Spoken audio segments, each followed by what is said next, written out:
What you just said is one of the most insanely idiotic things I have ever heard. What kind of ignorant shit is that? At no point in your rambling, incoherent response were you even close to anything that could be considered a rational thought. You idiot, you fool! Hey, dummy!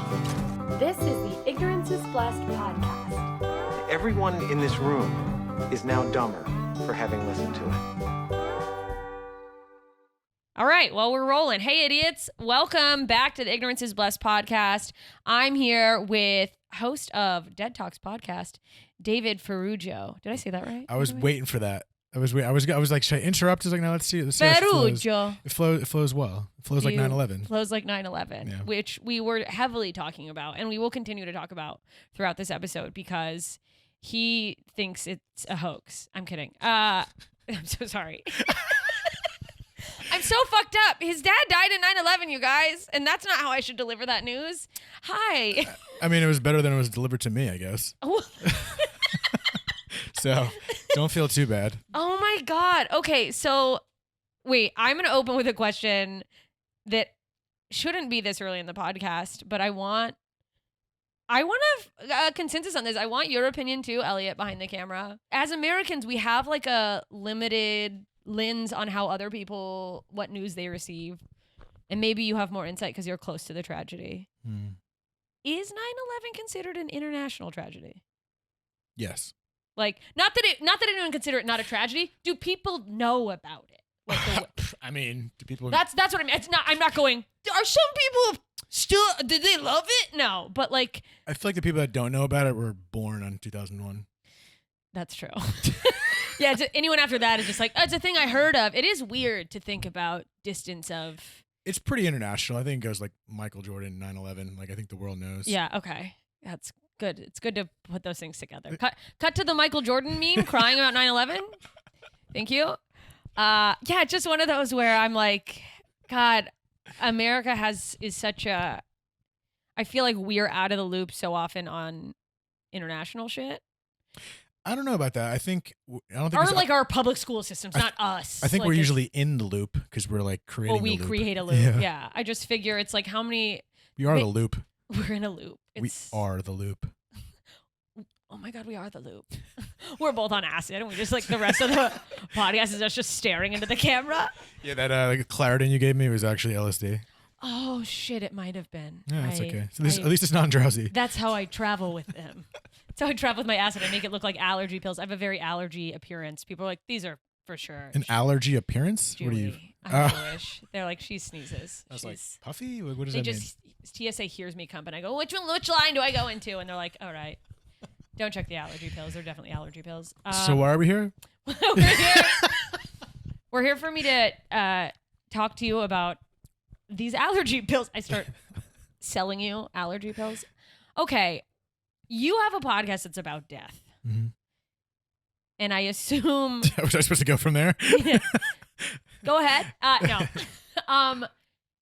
Did you... Well, let's back up because I've just really came in hot and crazy, frankly. You lost your dad in 9/11.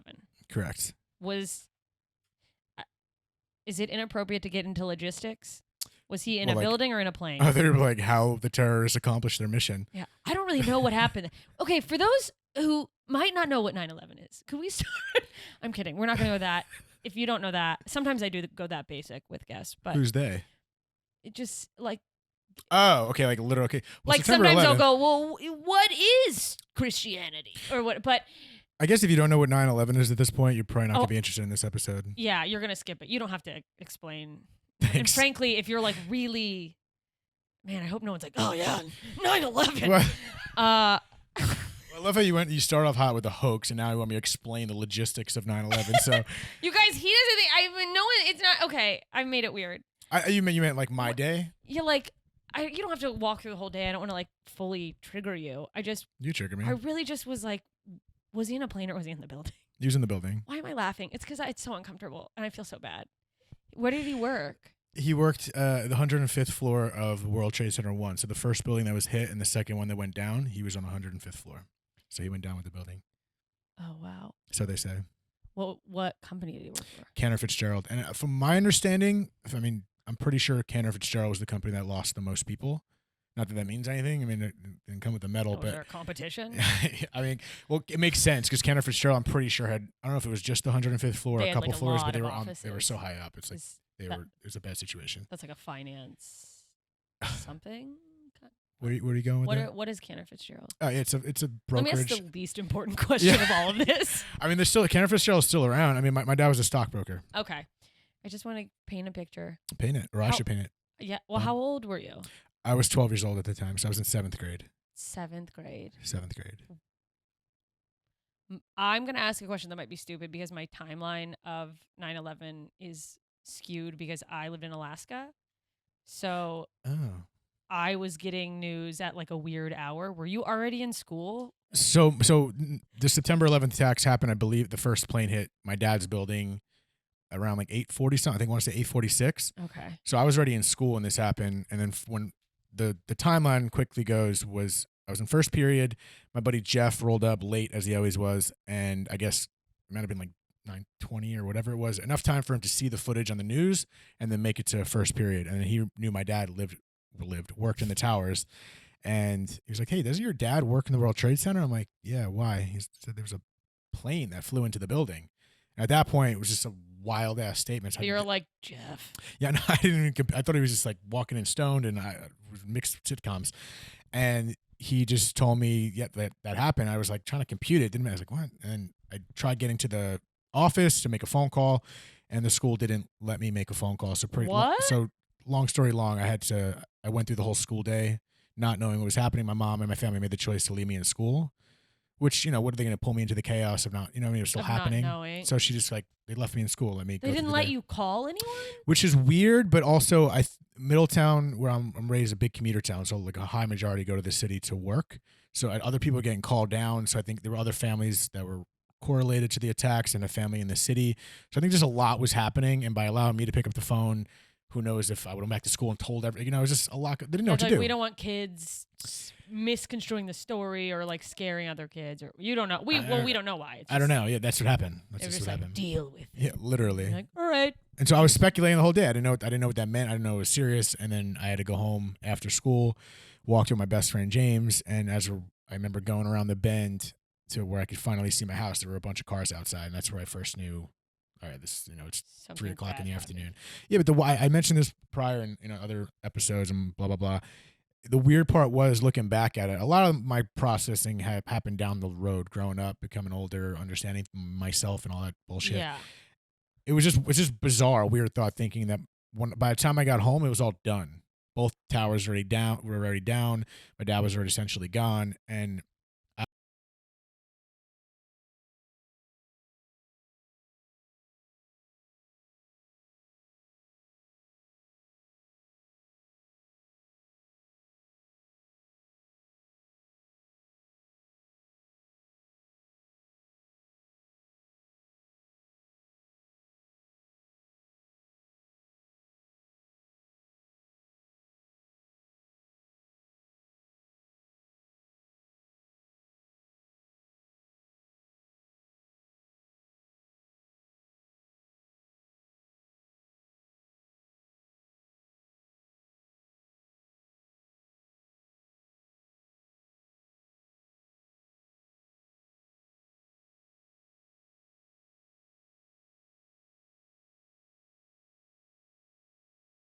I'm losing a lot of words lately. very early. I don't think early is enough of an adjective for that. Yeah. No, dementia is a scare because You think I'm young? yeah. That's all I hear. Middle school. That's pretty. Yeah, 7th grade. Man. There's so many other people. I'm not the only, there's plenty of other people younger than me, older than me. Were so- there a lot of people in your school who? Not in my school. I think people were affected, but off the rip, I've had like a very close connection like that. I know people that are my age in different schools and people that I learned in high school that were in the same town. So I wasn't the only one. Plenty of people in my town lost people. Damn. But in regards to my school, I'm having a hard time remembering who else that day was super affected within Well, my of school. course, it's not like. You That was guys my didn't first all question. Meet in the hall and go. Does anyone else have a parent in the tower? Is it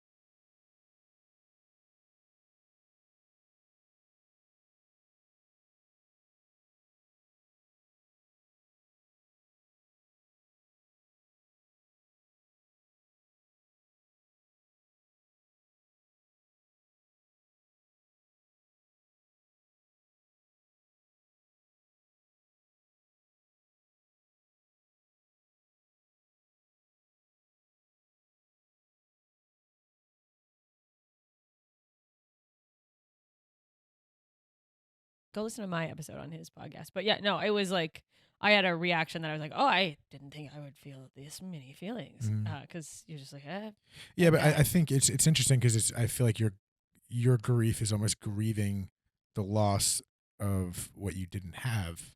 yeah, If that makes sense. yeah. That makes sense, but also I'm like, oh, should have been grieving that the whole time. Yeah. I probably was in a way, but Yeah, probably.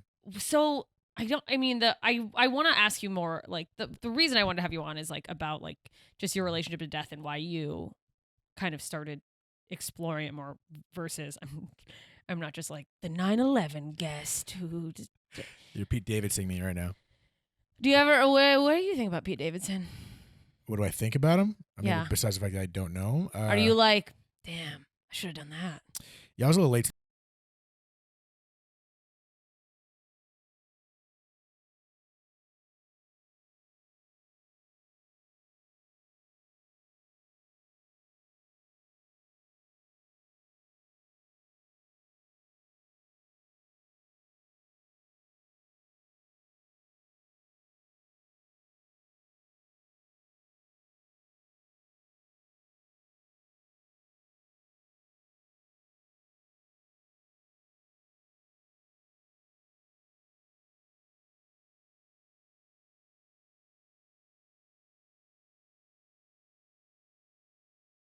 Is that logistics? That's going to be the name of the episode. The logistics. The logistics of 9/11. Just ... No 9/11. Just let them figure it out. The layers of just grief that come with it. Like for me, example, it was I had to. Stop it. Okay, the layers of grief. Because I Yeah. melt into the Well, couch. it's like an onion. No, it's like really. It's the layers are crazy in regards to like how like your dynamics are about your family, your sisters, your relationship with your family at that time. There's just so many layers to the idea, which makes it even more confusing as to why you feel certain ways, because you might think I feel this because of that when it's really because of that. So like the question is, how do you figure out what your feelings are? And when it seems so obvious that I lost someone, which is a big portion of it, but there's so many convoluted feelings that come with loss or any traumatic experience that sometimes it's hard to identify what's what. Yeah, and the experience of losing someone it's so funny because I think it's easy to think that that there's some sort of universal similarity, which in a way I'm sure there are some, with grief, but everyone's experience is so different. Yeah, I think there's universal stuff in regards to like the basic emotions, but it's like you said, it's not universal because we all handle everything so differently. Yeah. But I think there are like tools here and there that can apply to everyone, but not saying it's going to work for everyone. So in terms of what, like handling their grief? yeah, I think just processes, because there's grief experts, there's grief books, there's this or that, and it's a fine line because I think Grief experts. yeah, I guess Shut up. it's grief. I just had a grief expert on my podcast that I dropped today, so And go listen. The 5 stages, and now there's 7 stages. I mean, now there's no stages. It keeps changing. But I think when people say grief expert, I like to think most people that are quote unquote grief experts have had grief in their life. So I've heard people say I'm like a grief I have a podcast I talk about grief. Yeah, and death. no, I was I'm not just a fucking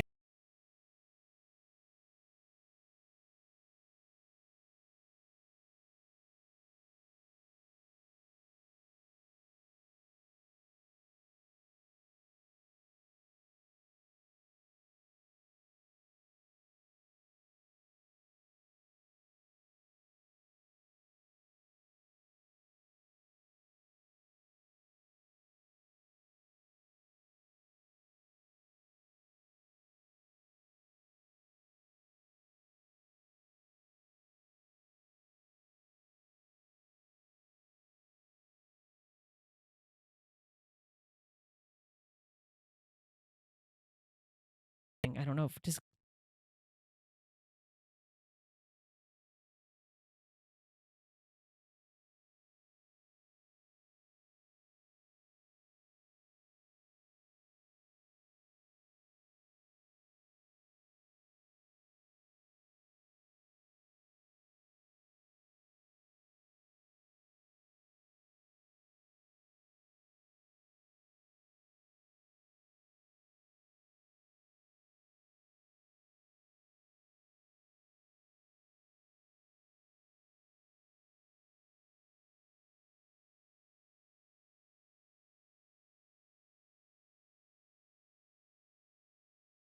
our systems function through our subconscious. Breathing and being just alive. do it, yeah. Yeah. And I think a lot of our shit happens with that. And I feel like with trauma, some of that stuff just gets buried, and we don't even know we're doing things and why we're doing things, and it stems from maybe traumas in the past. Oh yeah, that you don't even know that the way you act is actually a reaction to, I don't know, Yeah, like- triggers or. Like, am I fidgety in bed and annoying to my partner when I go to sleep because of 9/11? I don't know. Ooh, that's interesting. I sleep like I'm in a coffin. You don't move? It creeps people out. Wait, you just lay flat on my back, and That's the best way to sleep. sometimes I even do this with my arms. intentionally? I don't know. I don't go good night. But like I'll realize, and I don't think I would have realized if no one had ever commented, you sleep very stiffly. It's like you're in a coffin. That's a And good way to, apparently that's a healthy way to sleep. Yeah, and you know what? As soon as I started saying that, I've started getting uncomfortable and being like, lately I've been rolling over to the side and shit. And I'm like, no, Go back my to your one roots. thing. Yeah. But yeah, no, it is interesting the things that like, well, in your own journey of healing, on that note, Mhm. have there been things that you realized or like ways you've acted that you realize are actually either because of grief or like, because I'll just say this for context so that what I'm trying to say is clear in case I use a word like logistics again. I used to be someone who, like, when people would be like, triggered, I'd be like, oh, fucking, are you triggered? I didn't realize I was walking around triggered all the time. And, like, Right. so much of what I do is, like, a triggered reaction. And then I was just, like, in fight or flight and would just get angry about things that it's like, this really isn't that big of a deal. Why are you so angry? Mhm. And then I started realizing, like, that, I have, like, trauma and some of these things that I thought were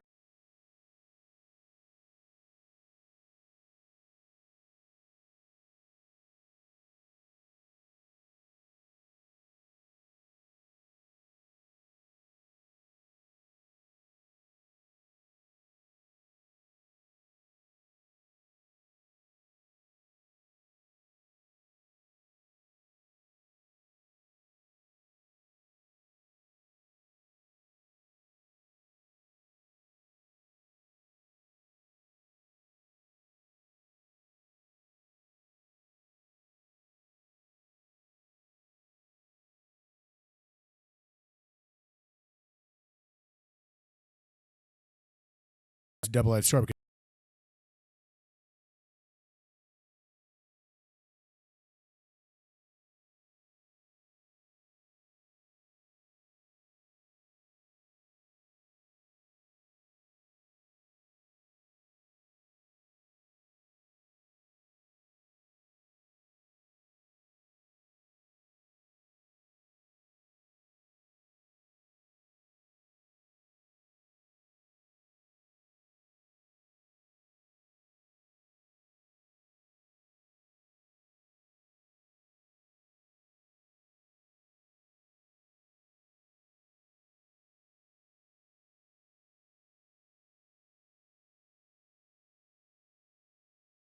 I don't know, and it's my indecisiveness. I'm way more decisive when it comes to like big decisions and whatnot. I think I can make it. I make decisions, but I think for a while I was indecisive in many ways.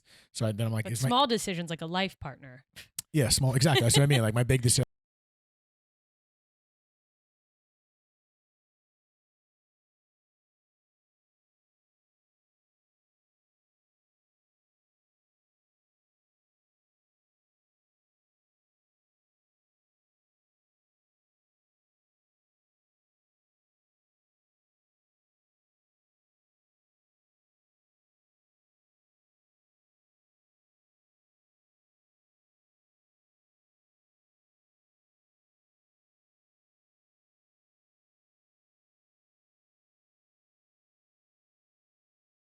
Many people's anxiety is like obsessing over the why. And it's like, Mm.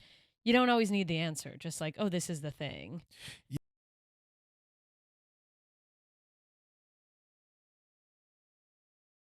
He mentioned something along the lines of not attaching a story to your feelings, not attaching a name or a title to your feelings.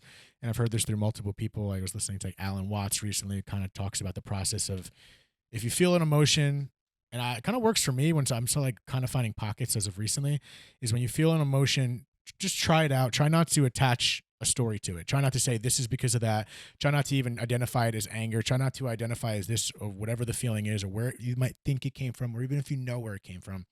Literally just allow yourself to sit in that emotion and feel that emotion as a feeling. As like how it's physically manifesting in your body. How it's and what physically manifesting in your body, and just that's it. And just take it there and allow yourself to feel that. And I feel like it might naturally kind of deflate, even in that moment. But my thought is, I think if you do that enough, you're kind of like slowly deflating the balloon little by little. Oh, yeah. You know what I mean? So I kind of like that idea of not, because it gets really complicated when you're just like, oh my God, I feel angry because so-and-so did this to me.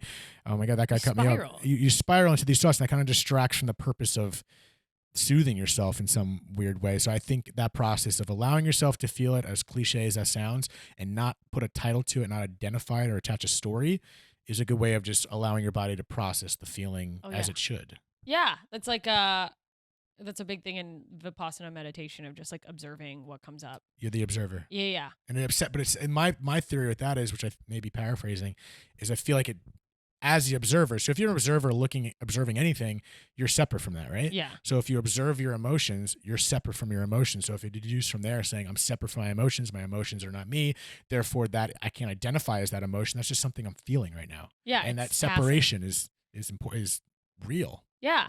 And then you just like let it pass through, but it's fun to say in a sentence like that, as if I'm so good, and then you just let it pass, as if I don't regularly. Much easier spiral. said than done. Much easier said than done. This for sure. is, I mean, I'll have this anxiety thought creep in. This is such a side tangent, but whatever. In moments where I'll have like a heavy emotion, and I'll actively go, like, don't try to create a story here, because my hormones are all over the map, and I'll like, depending on the time of the month, literally I'll cry at nothing. I'll hear a noise and be like, oh. So, but I love to be like, no, it's something deeper. Mm. I wonder if that's like, I think it's twofold. Like, you try to identify to something, obviously, to find the source and this and that. And I wonder if we're so forced to attach it to something, because then that kind of makes it feel like it's not our fault. Yeah, that you have like like if that gives people a sense of control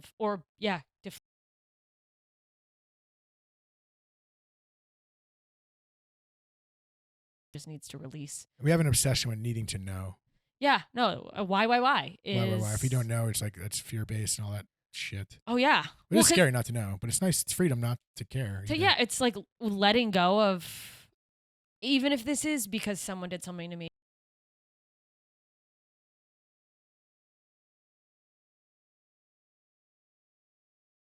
That when I have those, like, don't attach a story, then my, like, immediate next thought is like, yeah, but are you letting someone get away with something because you're not attaching a story? You're just going to ignore the fact that somebody's hurting you? Yeah. You can't just sweep things under the rug, and I'm a crazy person. Glad you said it. That was my next line, but other than that, no, it's the annoying roommate. It's the annoying roommate in our head. But I think when we start... That's such a great way to when put we it. start thinking... wasn't mine, it was from a book I read. Look at him reading. Untethered, actually. Very redundant book, but it has some little gold pieces in there. But I think it's like that annoying roommate. Think about it. If you have a roommate that just speaks nonsense constantly, like, you're just going to listen to what you're doing. You're going to block him out. You're going to kick him out. You're going to put him in the other room. You're going to go to your room. And that's kind of like the voice in our head. It's this annoying roommate. We constantly just say shit. And a lot of time, I truly believe, even though I think I have great ideas sometimes, the thoughts that we say at a constant basis, what do we have, 50, 60, 70,000 thoughts a day? All of it's mostly bullshit. It's nonsense. And it's usually not true. It's, again, just creating these stories, having to find an answer. And these stories are usually just fucking Stephen King novels that aren't real. Yeah, the web that my... Thinking about it right now.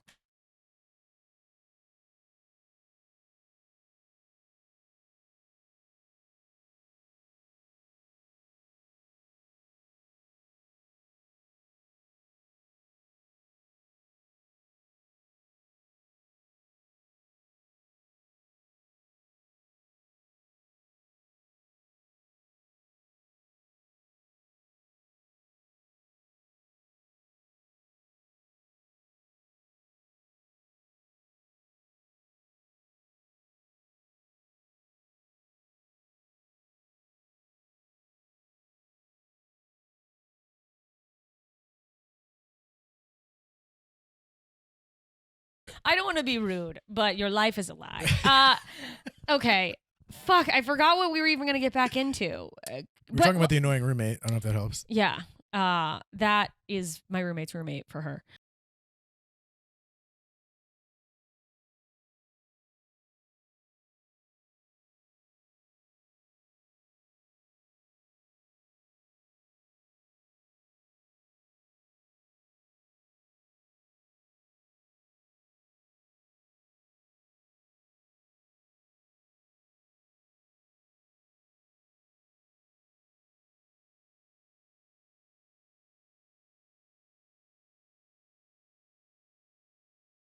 The Moons. The Moons? Her, like Native Americans. Oh, Anyway. Dana. Well, she's been like addicted to.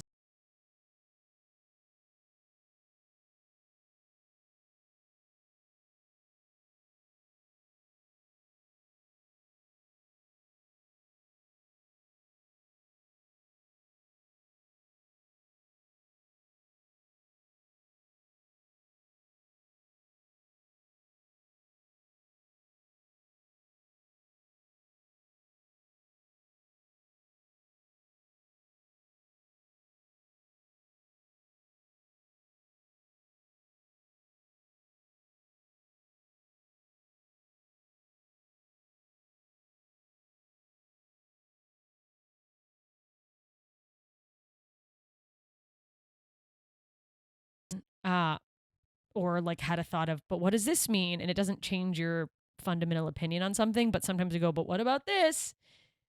Yeah, even if you don't buy into the idea of separating your thoughts, I think a good step for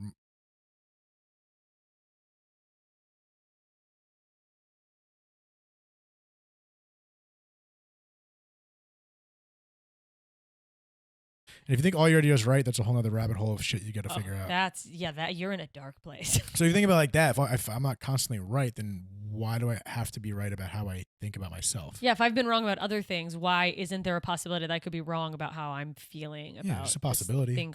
Yeah, it's like entertain the idea. Yeah, you could be right. Yeah, you could actually be a piece of shit. Yeah, you could be very depressing. That's what people don't say about depression is actually maybe you are just a huge piece of shit that nobody. I'm just kidding. That's how I feel Can about. we cut that out, Elliot? That's how I feel about horoscopes when people say, "Oh, you're such a Libra." I'm like, maybe you're just a bitch. You are a Libra, aren't you? I'm Pisces. What does that mean? Do you cry all the time? All the time? You have a death podcast. Honestly, it makes sense as a Pisces. And look, don't come for me, skeptics who are like, here we go, another woman and her astrology. I think most people come to astrology not out of being illogical. I think it's extremely logical people who have terrible things happen and they're doing the why and grasping at straws for some explanation. And they go, oh, well, I have my Mercury's in Cancer. Of course my family died. Finally, an answer. Yeah, I think so. Once again, I think it's maybe that goes back to maybe it's real. I have no idea, but I think it also helps people feel some kind of solace. And I haven't had.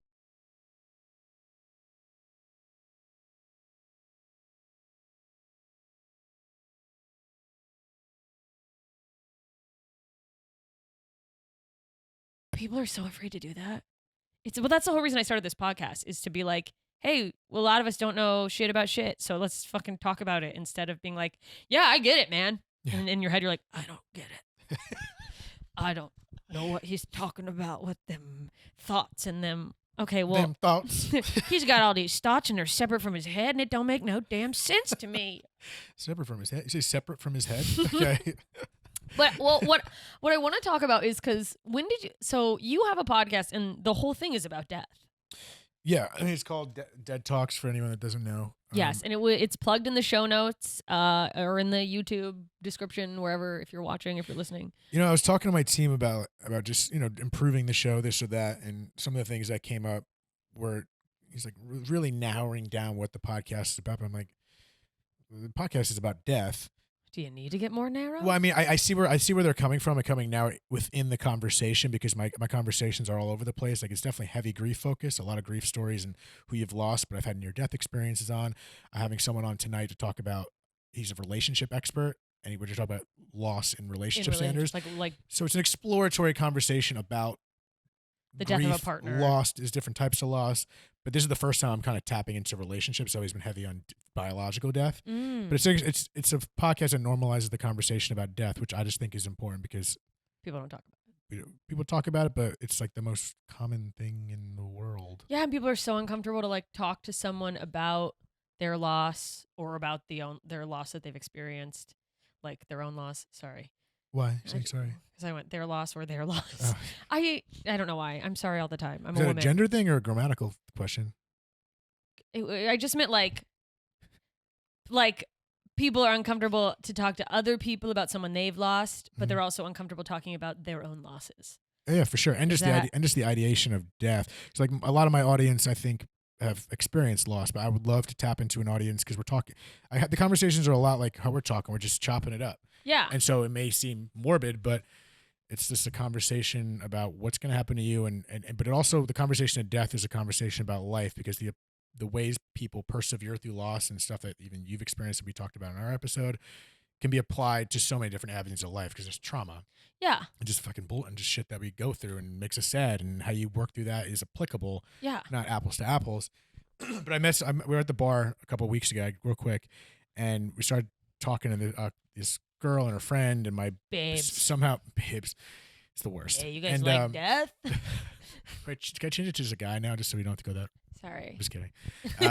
And so anyway, it was just funny because she asked what I do, and I mentioned the podcast. She's like, "What's it about?" I'm like, "Death." There's a loud bar. I wasn't going to go into a big thing. And she's like, her whole expression, she's like, "Oh." And I was like, I try to explain, no, it's not like this or that. And then my buddy Alex, who's a very really solid and reputable podcast producer, he focused on true crime podcasts. He explained what he did, and I have this true crime podcast coming out. She's like, "No way, that's so interesting." And Also like, about death. Also about, but it's like that's murder and psychopaths, which is like mine's kind of healing, I think, in a little way. But the interest level, which makes sense about the conversation, that's like the idea of the true crime, which I get it. Like I'm into that in some capacities, but it's just such a. It was just so interesting. We started dying laughing. I didn't talk about grief or loss. Like just about death. She's like, "Oh my God!" But then he talks about true crime, and she just went all overheard Lights LA up. on us. Dude, the fucking true crime people, because the amount of women I know who are my friends that like fall asleep to just like, and then after he hacked up his fourth victim, and they're just like, like what? You know what? I think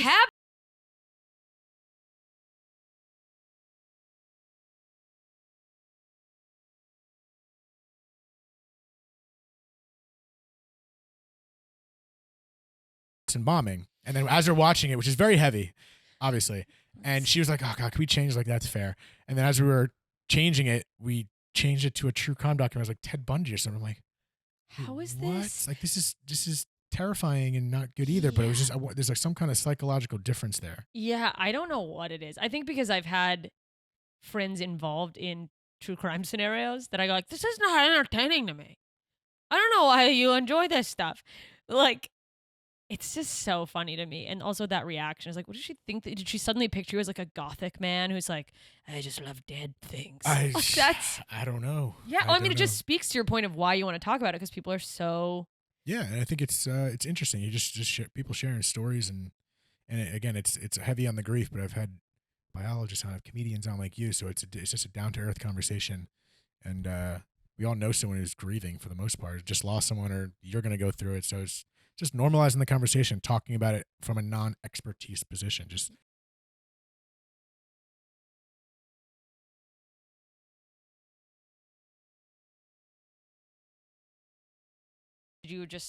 were you just organically having these conversations anyway? Were you How do you mean? shoehorning in death talks? Yeah, are you like, so are you, because of your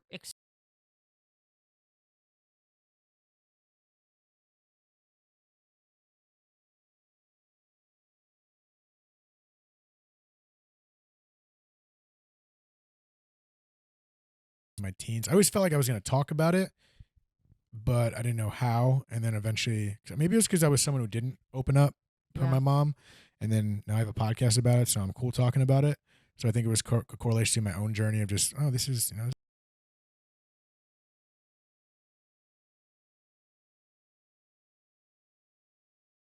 me personally, I'm leaning towards it's good to literally just get it out or hear other people's experiences and correlate to them and relate to them. You're not gonna relate to everyone, but I think you can relate a little bit to everyone, and maybe some people more than others. And what better way than to hear them talk about it? Yeah. Capiche? Capiche? Okay, you don't have to name names, obviously. But on that note, have you ever had a guest that you were interviewing? But if it's me, you can name my name. That you were like, this is the most insane reaction to a death. I feel like you were like, I don't relate to this at all. This is crazy. No. I mean, I no. Because someone's got to be wondering that if they're listening right now. Like how I react, and this is just how they're reacting is crazy to me. Yeah, like have you ever interviewed someone and been like, no one grieves like that. And then I covered myself in chicken feathers and I went out into the wind like father would have loved.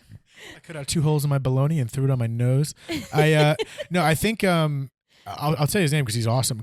So I had Craig Shoemaker on. The Love Master. Yeah. It was such a fun episode. That guy is fantastic. I had such a good time with him.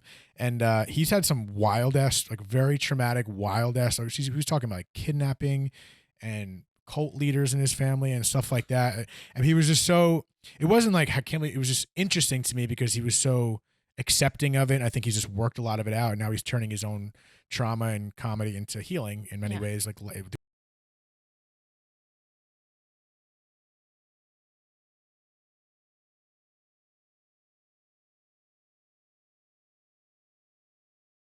Been through it. He's been many years. He's handled this shit. I'm sure maybe he's still got stuff to work out. You got to ask him.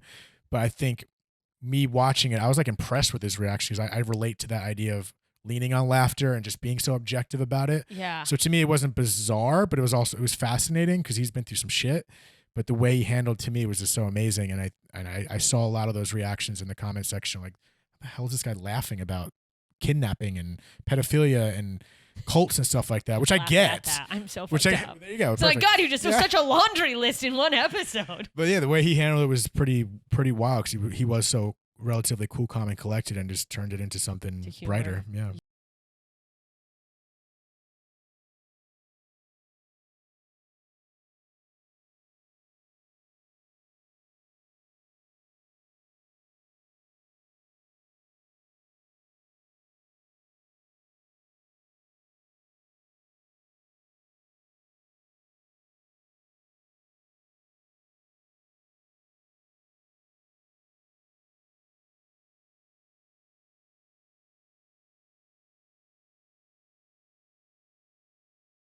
Them are like names, like names that people would recognize, but where you're like, that person is hurting, and they're like the most like, yeah, I'm so happy to be here, and you're like, you cry at night. I feel like you can tell, right? I mean, especially on stage, especially you as a professional comic, you see it more than.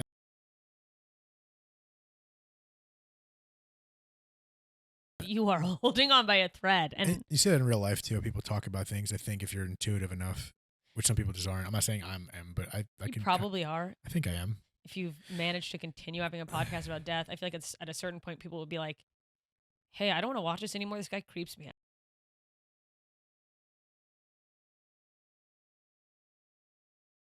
Yeah, just go. No. Just next question. Elliot. Okay. Do you find that, like, is a certain level of interviewing people about this topic, do you find it healing? I was asked this question recently. For me, what I've noticed, and I think I stand by this answer, is it's been healing for me in my current life, meaning like what's happening concurrently, like shit I'm going through now, which might not relate to grief, which goes back to why I think these conversations are interesting, because it can relate to not, if you're, maybe you're having someone that lost someone, like, oh, this podcast isn't for me. Probably not. But also, if you're going through some stuff, even if it's a relationship or there's different facets of loss. Yeah, there's different levels. And I think the coping mechanisms are relatively similar, that I'm learning from my guests that when they bring something up, it triggers me as to something I'm dealing with now. And I've been able to use their experiences or mythologies to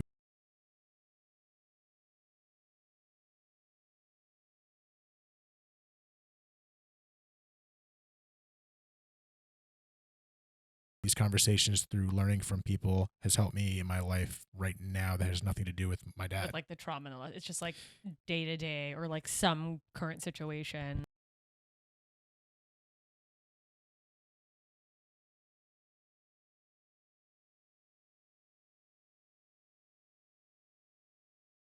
Speaking of dying, diarrhea. That should be the sub-channel, diarrhea. That'd be great. Yeah, and it's just all interviews about people who were so affected by their grief that they shit their pants. Kept having... Dude, that's what... I've tried to make a joke about it in my act, and it's real 50-50, but I've been saying that the thing that nobody tells you about real grief is that you're going to cry out of every hole. Because, man, when I'm sad, I'm fucking sad out of my butt, too. I'm not laughing at just the words there. You can laugh. But no, but that makes, fine. I mean, we've talked about it a million times. There's a physical, obviously there's a mental reaction, but there's a real physical reaction. I mean, that makes sense if you're anxious, nervous, like that happens to me all the time. Yeah, that's true. It's like, it doesn't have to be a big tragedy. It's like, I'm waiting on a piece of mail. Yeah, Oh, I hate mail now. I used to love mail as a kid. dude. Yeah, me too. What a dork. that you like. There's a highlights magazine here. I have no friends. I can't wait to see what Goose and Gallon are up to. And now it's just like, oh, hello, Bill. Oh, hello, mail. That's for someone who hasn't lived here in 8 years and keeps coming. That's what she said. Hello. Sorry. Okay. You've had on guests who talk about, I'm sure, share their belief or understanding of what happens after you die. I listened to an episode of a guy who talked about, that's really the hat you're wearing. Is that your hat? Yes. Not dead yet. I love that. Thanks. That's great merch. Thanks. Fuck. Fuck, that's a great hat. Fuck. I have a stupid mug that no one's ever gotten. You can't get this anywhere. You made a sign that you don't even show to your audience. You guys, I'm showing you the sign now that's always in the background but cut off. It's still not in the shot. Anyway. It's actually hard. Oh, okay. I was reading it from top line to bottom. I thought I said ignorant black. Yeah, I ran out of room. I really genuinely had trouble reading that for a second, even though I know the name of your podcast. It's okay. No one cares. It looks like a ransom note that the Riddler created. Thank you. I was really proud of it. Only he's now. really woke and just put blessed at the end of his ransom. Blessed. I know. Everyone, someone told me, one person said that it sounds like it's a religious podcast. And I'm like, well, it's not, but I guess it could be. If you want to send money for God to my home address. So spirituality? What was your question? Yeah. What were we Sorry, saying? Okay. I think I ruined that. What do you think happens? What is your understanding with what happens when people die? Or do you have a... I have thoughts, but I like to preface with I have literally no idea, obviously. But well, why are you even here then? I wanted answers. Because I'm not dead yet. Oh. Hello. You can get the hat at deadtalks.com. .net, actually. .net. That's a problem. I tried. Who's at deadtalks.com? I don't know, but this dude, I think Medium. I paid like $75 for go broker it for me, and the guy wanted that was like $10,000, some kind of thousands of dollars. I'm like, oh, my roommate's coming home. Sorry. Pause. Is this Moon? No. Yeah. It's Ariana. Oh. Hi. Hi. It's Ariana. You're late. This is David. How are you? Good. How are you? Nice to meet you. It's okay. It's a living room podcast. This happens. Is that a All Celsius?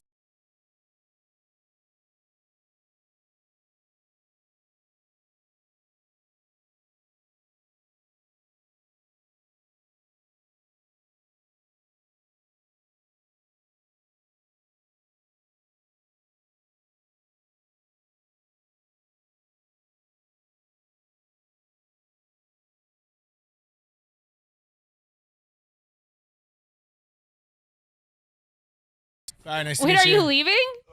Oh, I thought I was like... That'd actually be hilarious if you did take off your shoes and go Just outside. Mr. Rogers out of the house. No, I'm just gonna be really noisy upstairs. Is that cool? That's fine. Just start stomping. It's good. Bye.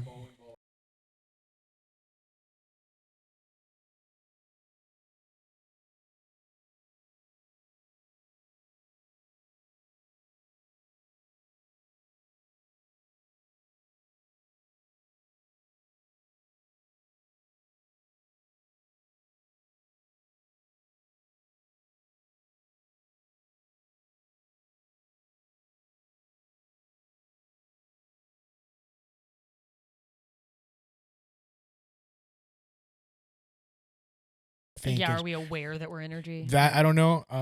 I think there's some form of that. Yeah, I feel like. So I related to. So I did DMT a while back in 2016. I've never done it. The day we're supposed to be voting for a president, I was smoking DMT. Honestly, so I take the blame for Trump. That's clearly what I'm saying.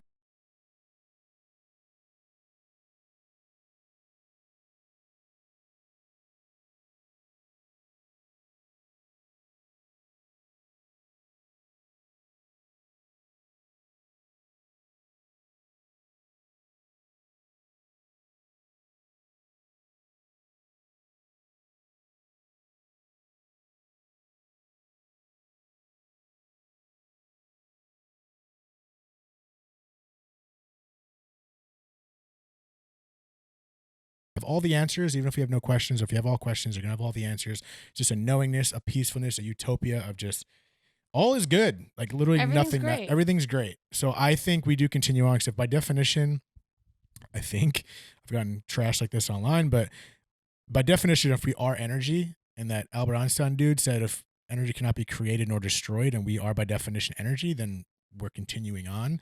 And I think, yeah, we are these bodies, but we're not. And so I think there is more after this. I just don't know what that means. I'm kind of buying into reincarnation a lot more. Past lives. Have you had a past life person on your podcast yet? We've spoke about it, but I wouldn't say someone who's super, like, that's their focus. Have you ever read anything by Brian Weiss or Michael Newton? No, should I? Sounds like you have. Dude, I'm fucking horny for past lives. Ooh. Regress me, daddy. How do you bring that into the bedroom? I've tried and you can't. Okay. Tell me who you were. Hypnotize me. Yeah. I've gone to like I love a psychic. I went to a woman who talks to your spirit circle last year. And I don't fucking look at me like that. Elliot, you have a group of spirit guides. I'm more into a spirit rhombus. Yeah. It's honestly, Siri. Siri's like, fuck your spirit circle. I'm all you have. It's a Siri circle. So what's the deal with past life? I understand the ideation, but what does that go in? Okay, so Michael Newton is this therapist who I think actually both him and Brian Weiss started as regular psychotherapists who got into hypnotherapy and started regressing people back in their life. Like, so I've read like all of Brian Weiss's books, and he just has a ton of stuff on past lives, but he accidentally got into past life regression. You know, that's it. Maybe that's just his big PR vehicle or whatever. But like, he would regress people back to, you know, their youth to like remember something, and that would be the root of their trauma. And then they'd understand like why they were having this reaction, and it helped heal them. And then he accidentally, go back a little further. And like at first had this person start like recalling a different life, and it was a different time. And then he just started doing more of that. And, is it provable? I don't know how much is provable. There's or anecdotes that implied the truth. Yeah, well, there's enough. I want to say like he's had enough patience that it's like a heavy amount of. It's crazy the types of experiences people have had, and he's had people who regress to similar time periods, explaining people. And he in one book he said once in his career he reunited past soulmates because he became known for doing this. So people would come to him and go, I want to have this done. And he had one woman recount a story and like, this is this person here. And then another patient separately recounted a story, and it was the same story from two opposite, like they knew each other. Right. And so he was like, you know, with your permission, I have another, you know, and he brought these people together and they've been married forever. But this other guy, and not to just jump up because it's crazy, I could talk about this forever. This other guy, Michael Newton, was doing a similar thing, but then at some point he regressed someone back into a past life and then kept going with like from the moment of their death.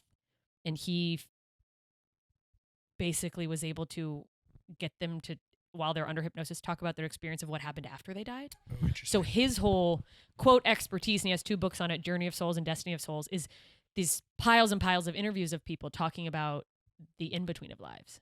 Wow. And that experience. And when he would do that with more people, the kind of experience of what happens and where you go, it was very similar. And like people like would explain similar things and how you go back to like a soul group and there's different levels of souls, and like younger souls emanate a different color. And then at a certain point there's only certain amounts of like, there's more younger souls here incarnating because you, according to him, incarnate to like learn lessons. And then he's like, you see less of the, like, I think they're like purple, like that is a certain level where you stop coming back and you become like either a teacher or you're doing, he's like, it's hard to know what. Yeah, there's so many questions there, because I wonder if you do reincarnate, do you only reincarnate forward, meaning in our time construct, or can you reincarnate and like I'm me today, then maybe my next life I'm someone back in the past. Yeah, you know what? That is confusing because they're never clear about it, but I guess the way I interpreted it, it's maybe because of my own like human linear timeline brain of like, it hard. Seemed like it was always, because he also talked about how there's been other planets that people incarnate on, and then like, ooh. So I think maybe it could be that this, you know, like time doesn't stop existing. and Earth will continue to move forward and you'll just come back in the iteration it was my understanding. Well, what you said, it was very planets have been destroyed and you can't go there and incarnate anymore. It's like a Kurt Vonnegut novel. So I love Kurt Vonnegut. Yeah. I love that. he's my favorite author. Anyway, so I had this guest on, and she's had several near-death experiences. She says she's a medium, whatever you believe, whatever. And I with her near-death experience, I asked her one specific question that's going to allude to kind of what you were saying. I asked her, how come some people have near-death experiences, some don't? Because a lot of people that have died or the heart stopped. So in the comment section, I haven't seen anything. This is BS. Like, this isn't real. She's lying. All I saw was darkness. Her explanation was, which kind of makes sense to me without making no sense at all. She said that people that don't see anything are young souls, like youthful soul ages. So not biological age, like they're young souls, meaning they haven't been around very long. And then there's old souls that will have a near-death experience because they've seen enough and witnessed enough, more or less, I could be butchering this, to see the other side, whatever that means, and experience the magnitude. They're allowed to, it's like you're allowed to see it and remember it. Yes, because they have the capacity to understand the purpose, kind of what you were saying. What she said is we're here to learn, and we're here to transcend. And that's why we keep coming back, is to learn certain experiences and keep upping ourselves and getting to a certain point where maybe we've done it enough, which questions me is, okay, but once we do transcend, what's after that? But it was interesting because she said older souls, we have the choice to come back. So like when she went to this other side, it wasn't like, you got to go back.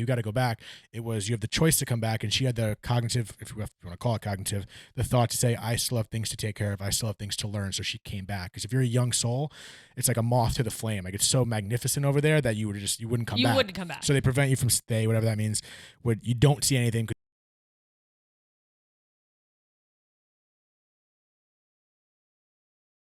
But she goes dark, where it's like, you choose this life and you're going to experience it all. You're going to be a bad person, you're going to be a good person, because you choose. You know ahead of time a lot of the things that are going to happen to you according to this. According to her, it's like an iPad. It's like an iPad of, I get to choose. You see a few. Okay, so he says that you, like, before you come back, like, he says the people he's hypnotized, you get options. Yes, it's like oh, Dave Ferrugio, that's interesting. His dad's going to die in this 9/11 attack. I wonder what that feels like. He's going to learn to have this journey. Let's experience that. And then you I guess you learn.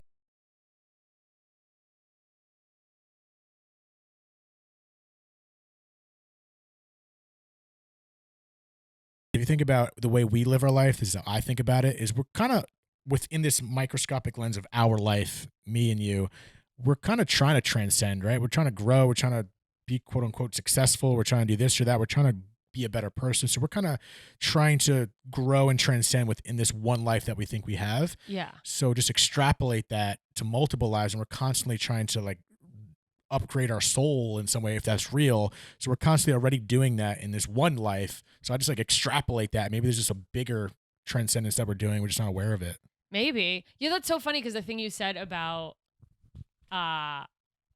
young soul, like, I wonder how much, like, how rapidly someone can grow in one life beyond what they would assume, or what, like, a normal pace of a soul growth is. Because you saying the thing about young souls not being able to see because they wouldn't want to come back, it just made me think about, like, this is so mushroom dorky, whatever, but a couple years ago I did a mushroom trip, and I'm always very, like, I like to be spiritual with my mushrooms, and I'm like, what are the answers, or what? Like, it's like, I don't want to fucking, let's do mushrooms and go to a concert. Let's go to 7-Eleven, buy a big bag of Doritos. Yeah, it's crazy. Let's watch a movie. Like, I like to be like, I get all channely and, like,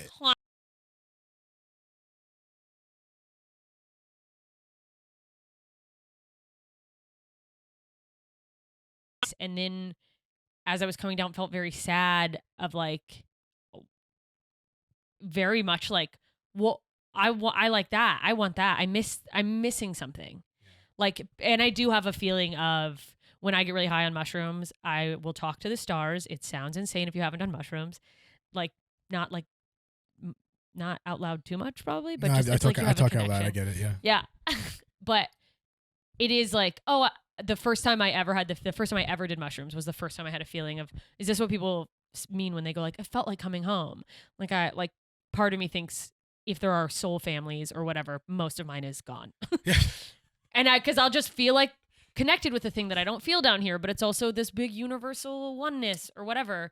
But that time a couple of years ago I did them, I really had this feeling of why, but I want that. Like, I Yes. want that feeling. I don't like this. And it was just for like very briefly, maybe a week after, it was this weird, like,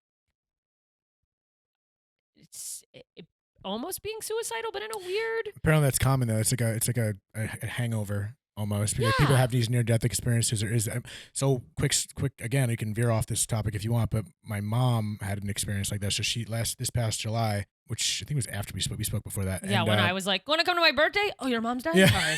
Sorry. That's literally what happened. So my mom, she went to cardiac arrest, her heart stopped for like 10 minutes. I flew back, and without getting the nitty gritty of the story, she's okay now, but which was it's weird. I couldn't say science prevailed. Yeah, you didn't.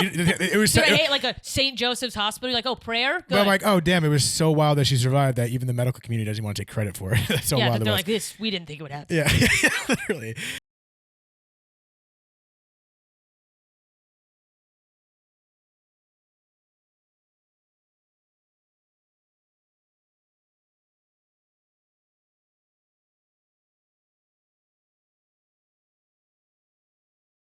She saw or felt my dad, her parents, and her brother, and she doesn't remember anything from a couple of days before, the whole week in the hospital. Even when she was cognitive, everything amnesia, like it was very bad. Even now, she doesn't remember that week, which makes sense. Her heart stopped. It was a big traumatic situation, but the only thing she does remember is feeling and seeing my dad And her brother, and her parents, and they both pretty much told her that. One part was she told to her parents. When I said, "Ma, what do you remember?" This is after she came back home. Finally, I was like asking her. She's like, "Oh, I do remember my parents like following me around. They're kind of like being annoying." But she was, and this whole time when she's in this place, she's like, I felt happy. I was like, everything was fine. I wasn't even thinking about the earth or whatever it was. She's just in a good I place. wasn't worried about how sad you'd be. I just felt good. Literally no thoughts of us, and which is interesting to me. It's another conversation we go down. But she said she's like, you got to her parents, like, you guys stay here. I got to go right now, but I'll be back. But I got things I got to take care of. That was one. And then two, she said she saw my dad and my mom, and no, Your my dad. dad and her Her brother, brother. I my was like, uncle, who died like I think last year. Oh, And sorry. it's okay.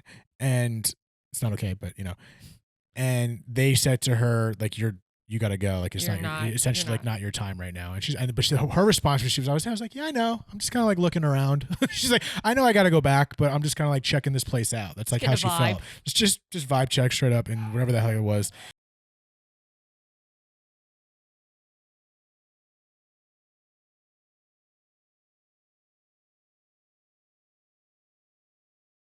She lost other people, and I think like subconsciously, this is what a friend was telling me. I think subconsciously was a doubter, which is fine. Yeah. And I like these conversations.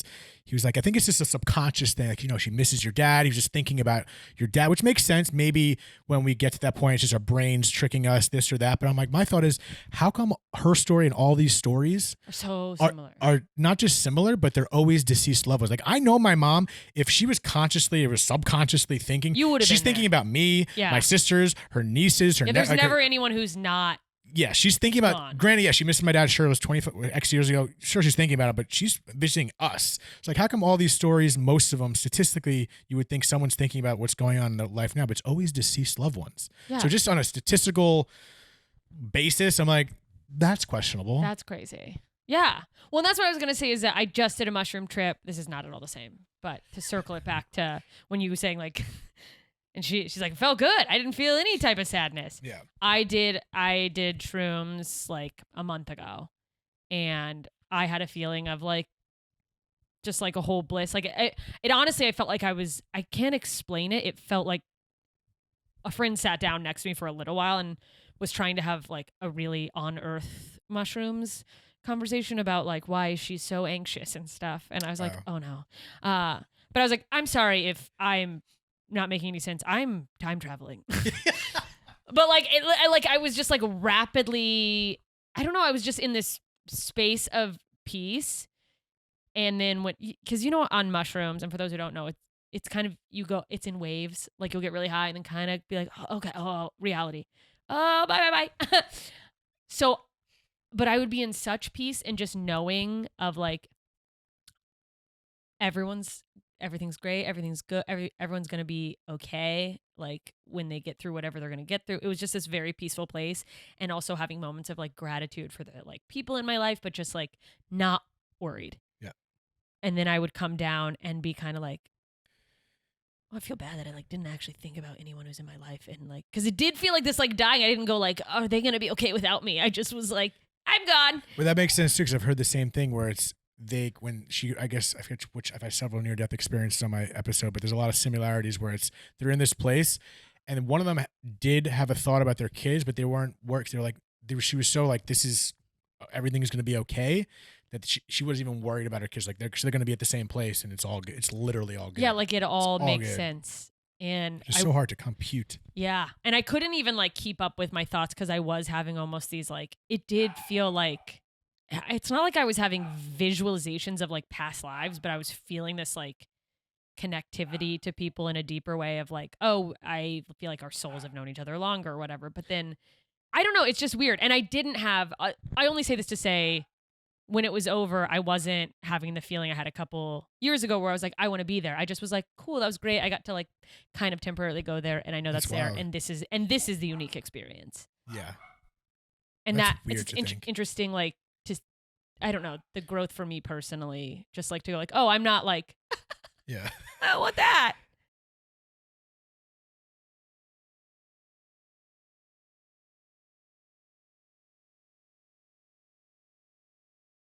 okay, how old am I? And I was like, I always felt like I was an old soul, but maybe I'm just pulling out of my ass. Maybe I just say that because I was a weird kid. Yeah, because I'm a weird kid and a Pisces. and she looks at me and is like, you're like a 77. I'm like, oh, so I've been around the block. I mean, how old do souls go till? Well, sorry, that's a bit important fact. She was relating to like if souls were from zero. She's like, if I had to put it on like a scale, it was 0 to 100, 100 being the oldest. She gave me a 77 mark. Oh, that's pretty solid. Yeah, I had a psychic tell me once, not to brag, this was the first psychic, first of all, that said I was a warrior in several past lives. A warrior?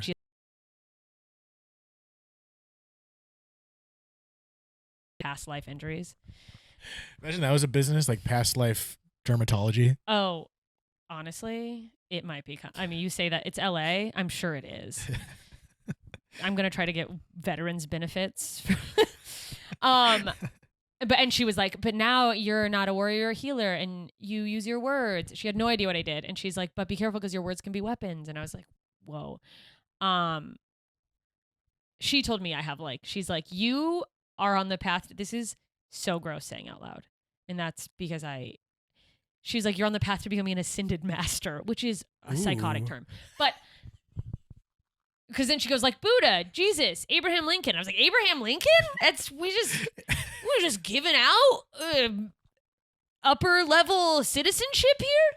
But effectively, it's someone who then goes on to like watch over higher level on earth souls and guide them or whatever. But she said I have 1 or 2 more lives. She's like, it depends on if you finish everything you're supposed to finish. And I'm like, all right, no fucking pressure. So I'm like, start the podcast. I don't want to come back to this heap of junk. But you imagine that? Let's just say that's true. You're at the end. Great. Yeah, woo! Good luck. That's how I feel. I'm like, I don't know. Well, yeah, because you go like, oh, and it's not like, I guess it's not like, well, I've achieved everything, but I guess in a sense, maybe there's only so much you can learn in a human experience on this planet, where it's like everything else you can learn can't be done here. Yeah. And I try to keep, even I go like, because I'll go, yeah, that could be true, but that's where I live my entire life, is like on a fence that's gray. I just go like, maybe, but also I see where you're coming from, but I see where they're coming from. Same. It's like, we'll see, or okay, maybe, sure. I don't know. Tell me. Fine. Yeah. Oh, wow. Huh. Yeah. And it's like, if that's true, I try to like remind myself of that when I feel frustrated by other people who like,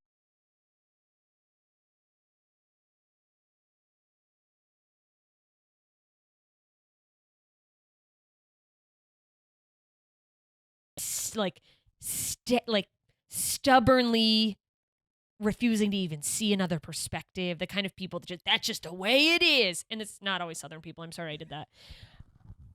Or like just dealing with people in my life, like my mom, who just is fucking, well, that's just how it go. That's just how I feel. And people my mom's one of those people that, well, I'm just mentally ill, and that's what you got. And it's like, you gotta work on it.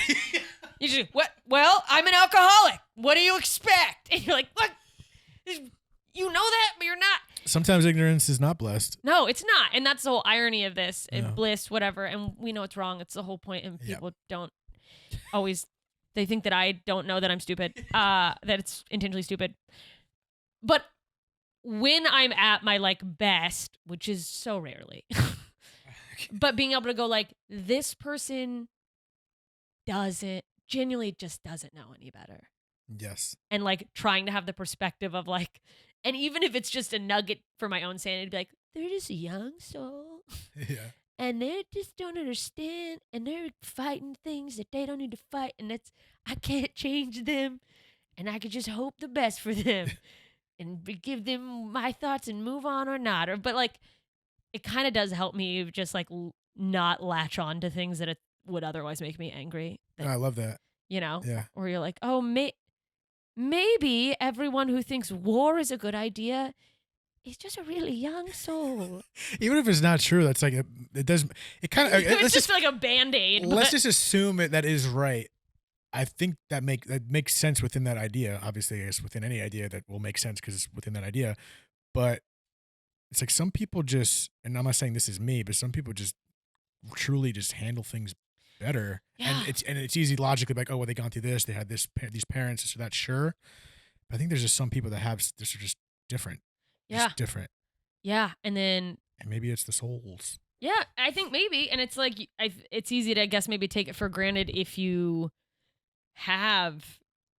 Yeah, I think that's something I had to learn because I had some sort of innate resilience. Yes. But it's like, do you, or do you just like, yeah, well, what am I just gonna kill myself because things were bad? I don't know if I'm resilient if I just stayed alive. But like, seeing how like sometimes a really little thing can really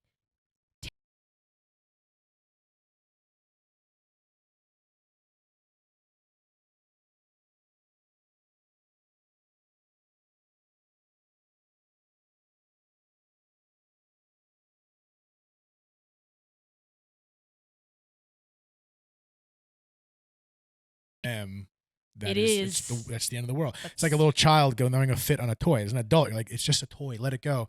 But in that moment, that little toddler is freaking out because that is the worst thing they're going through, and they react appropriately. Yeah, and because 3 lifetimes ago not they had appropriately. everything taken from them, and now you're taking away the toy. Think about their past lives. Yeah, I don't know. Yeah.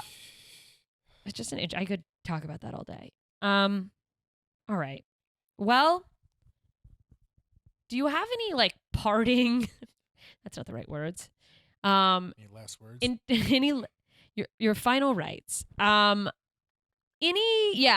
words on like little nuggets that you find helpful or think are worth sharing in terms of like grieving or death in general, dealing with it, accepting it. I just think we have more of a choice than we usually think, and with that choice, I think it's important to let go of the outcome. Like, I just kind of freestyled that, but my thought with that is like,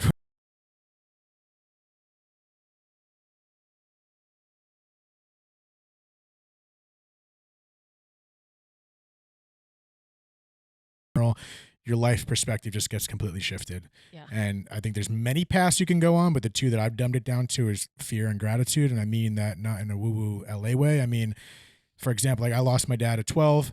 So maybe for the rest of my life, I'm subconsciously or consciously triggered to think, oh, I could lose someone at any moment. So I'm going to be anxious. I'm going to be paranoid. I'm going to live in fear that this can be taken away at any moment. Or on the flip side, I can live in gratefulness and realize what I have now is special and fragile, and live a life of gratitude and be grateful for the time I have and live life in that way. So I think there's a very fine line in the way we look at things that happen in our life. And I think it is just a switch of perspective. Much easier said than done, but we do have the choice to look at certain things in a lens that we want and then act within that budget. Yeah. That is, if nothing else, the one thing you really do always have control of, is how you frame things. And yeah, it takes time.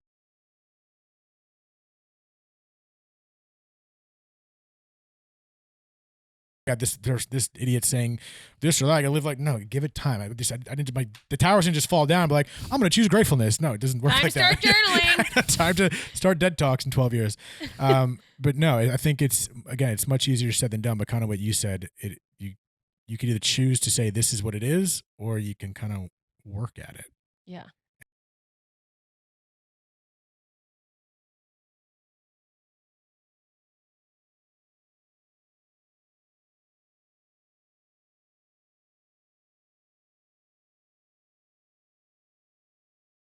Kind of got to like let things go, and the act of letting things go is a weird concept. Oh, letting go is like an art form, and it is doesn't an get art form. enough like credit, and it's like it.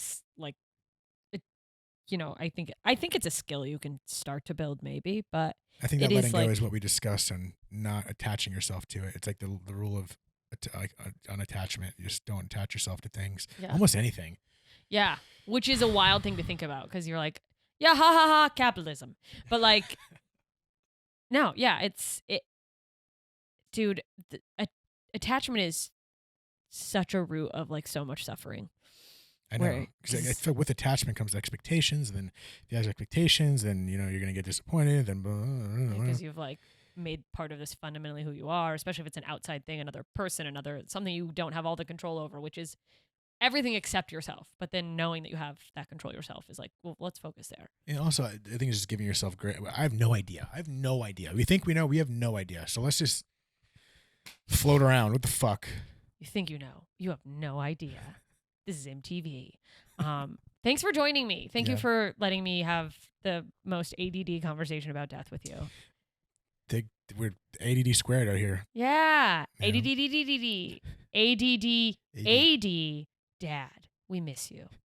I'm so sorry. Wait, where can people find you? I genuinely lost my coherency right there. I just mumbled. I thought I had something to say. I'm so Jesus. mentally ill. Oh my god! This episode has been brought to you by Big Pharma. I've been skirting them for years. Ha ha. No, but for real, thanks for having me on. I hope it wasn't too mumbo jumboed. No, it was great. Dead Talks at Dead Talks podcast. This is Dead Talks podcast.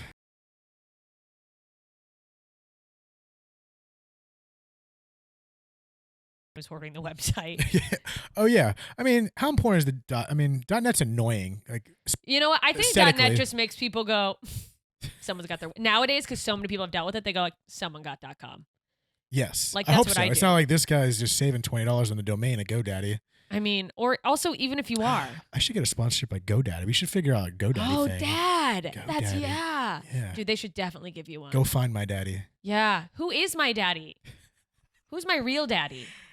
All right. Anyway. I literally don't know. The other guy's a sperm donor. I mean, the guy, not the dead guy. Maybe. He could be dead. Anyways, see you Thanks next for having time. me on. Bye.